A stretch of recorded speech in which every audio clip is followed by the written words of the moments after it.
எம்பெருமானார் திருவடிகளே சரணம். ராமானுஜருக்கு பல ஆசாரியர்கள் இருந்தார்கள். அதில் ஒருவர்தான் திருக்கச்சி நம்பிகள். அவர் காஞ்சி வரதராஜ பெருமாள் இடத்திலே மிகுந்த அன்பை கொண்டவர்.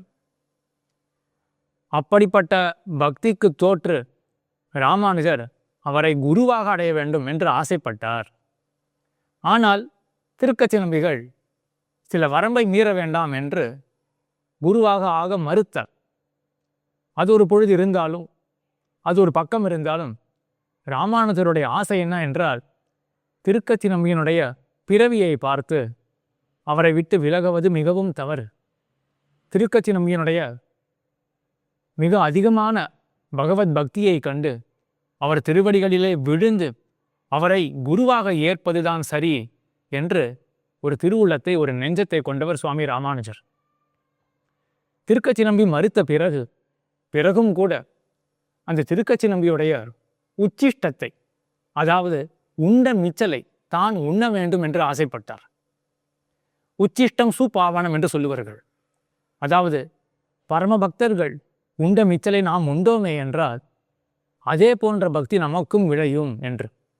ஆக திருக்கச்சி நம்பியைப் போலவே பரம பக்தராக ஆக வேண்டும் என்று ஆசைப்பட்ட ராமானுஜர் திருக்கச்சி நம்பியினுடைய உச்சிஷ்டத்தை, அவர் உண்ட மிச்சலை ஆசைப்பட்டார். இது என்ன ஒரு ஆச்சரியம்!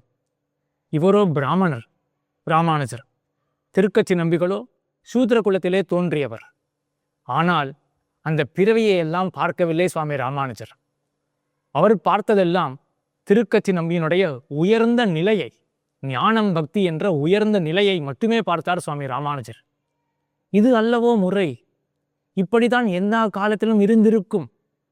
ரிஜிடாக, இருக்குவாதத்தை போல இருக்காக இன்னார்தான் உயர்ந்தவர்கள், இன்னார் தாழ்ந்தவர்கள் என்று முடிவு பண்ணுவதற்கு லாஜிக்கே கிடையாது.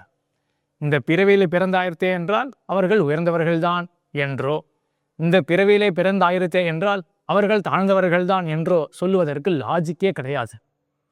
எப்படி இருந்திருக்கும், எப்படி இருக்க வேண்டும் என்றால் டைனாமிக்காக தான் இருக்க வேண்டும். அந்த நபரை பார்க்க வேண்டும். இந்த நபருக்கு பண்புகள் இருக்கா இல்லையா, பகவானிடத்தில் ஆசை இருக்கா இல்லையா, பகவத் பக்தி இருக்கா இல்லையா என்று இவ்வளவே தான் பார்க்க வேண்டும். பிராமண குலத்தில் தோன்றி இருந்தாலும் கூட பகவானிடத்தில் பக்தி இல்லையே என்றால் அந்த நபர் தாழ்ந்தவர்தான். சூத்ர தலித் குலத்திலே பிறந்திருந்தாலும் பகவானிடத்தில் பக்தி உள்ளவர்களே என்றால் அவர்கள் மிகவும் உயர்ந்தவர்கள்தான். இதில் என்ன சந்தேகம் இருக்க முடியும் என்ற இந்த கருத்தை நெஞ்சில் கொண்டுதான் ராமானுஜர் என்ன ஆசைப்பட்டார்? திருக்கச்சி நம்பி உண்ட மிச்சலை ஆசைப்பட்டார். ஆக இப்படி டைனாமிக்காக தான் இருக்கணும். அந்த நபரை இண்டிவிஜுவலாக பார்க்கணும். அவர்களுக்கு பண்பு இருக்கா இல்லையா, இவ்வளவுதான் நாம் பார்க்க வேண்டிய விஷயமே ஒழிய மற்றொன்றும் பார்க்க தேவை கிடையாது என்ற இந்த ஆன்மீக சமத்துவத்தை மிக அழகாக சுவாமி ராமானுஜர் நிலைநாட்டினார்.